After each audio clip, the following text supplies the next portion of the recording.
Imagine foreign powers gathering in another continent to divide your homeland without inviting a single person from your country. So no voice, no representation, and no consent. This is exactly what happened in Berlin in 1884, and Africa is still living with the consequences today. My name is Anderson. I love talking about history, especially the history of Africa and the wider world. And one thing history keeps teaching me is this: history keeps repeating itself. This is History in Your Face.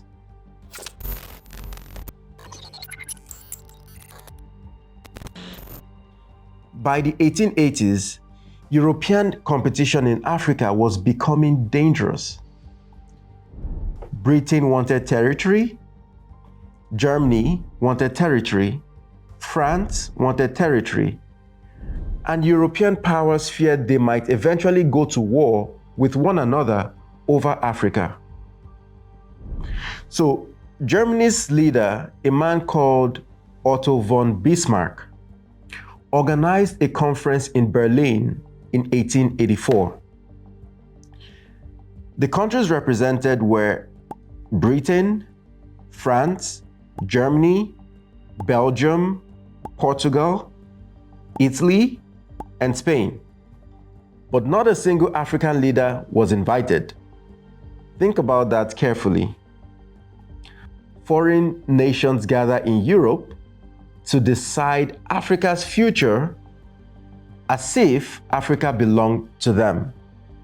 And the goal of the conference was simple: create the rules for conquest, the rules for taking land, the rules for controlling Africa. One of the most important rules was called effective occupation. And this meant that a European country could only claim African land if it physically controlled it. In other words, you could not just draw lines on a map anymore. You had to occupy the territory. Now, this accelerated the race dramatically, and once the rules were established, the scramble exploded fast. Britain expanded into Nigeria, Ghana, Kenya, Egypt, and South Africa. And France expanded across huge parts of West and North Africa. Belgium took Congo. Germany claimed Cameroon, Namibia, and Tanzania.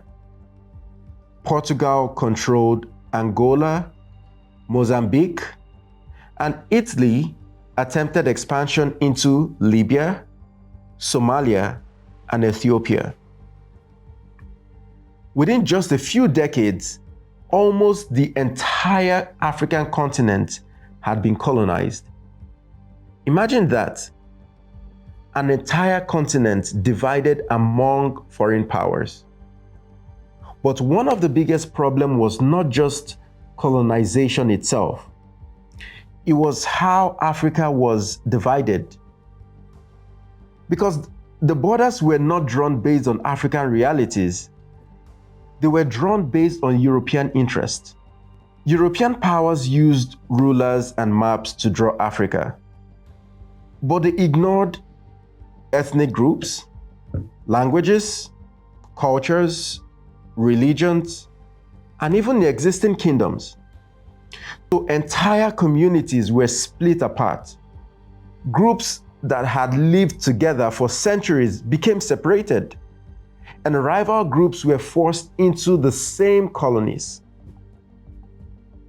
Many African borders today came directly from those colonial decisions, not African realities.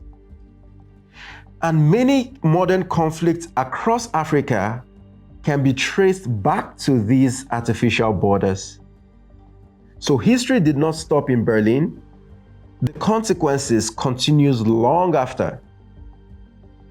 But perhaps nowhere showed the brutality of colonialism more clearly than Congo. because what happened was horrifying. The Congo Free State was controlled personally by Belgium's king, King Leopold II. Now, not Belgium as a country, but one man. Leopold claimed he wanted to civilize Africa, to spread Christianity, and to end slavery. But the reality was brutal. Africans were forced to harvest rubber. Villages that failed to meet production quotas faced severe punishment. Millions are believed to have died under Leopold's rule. Now, let that sink in. Millions. This was not civilization. This was industrial exploitation on a massive scale. But despite the violence, Africans did not simply surrender. Resistance happened across the continent. Samori Toure fought French expansion in West Africa. The Zulu resisted British invasion in Southern Africa. The Herero fought German rule in Namibia. And Ethiopia achieved something extraordinary. In 1896, Ethiopia defeated Italy at the Battle of Adwa. An African nation defeated a European colonial army at a time where Europe believed Africa could not resist. That victory became symbolic across the continent, proof that resistance was possible. So this raises a deeper question. If colonialism caused so much destruction, what was the real purpose behind it? Because Europe often claimed it was helping Africa, but was it really? The real goals were wealth, resources, strategic control, and political power. Colonial economies were designed primarily to benefit Europe. Africa exported raw materials while Europe industrialized. African labor and resources fueled European growth. And many African economies were redesigned around extraction, not real development. And the effect of those systems did not disappear after independence, because in many ways, Africa is still living with the consequences today. The consequences of colonialism were enormous. Artificial borders created long-term tensions. Traditional political systems were weakened. Colonial governments often ruled through divide and rule, imposed leaders, and centralized authority.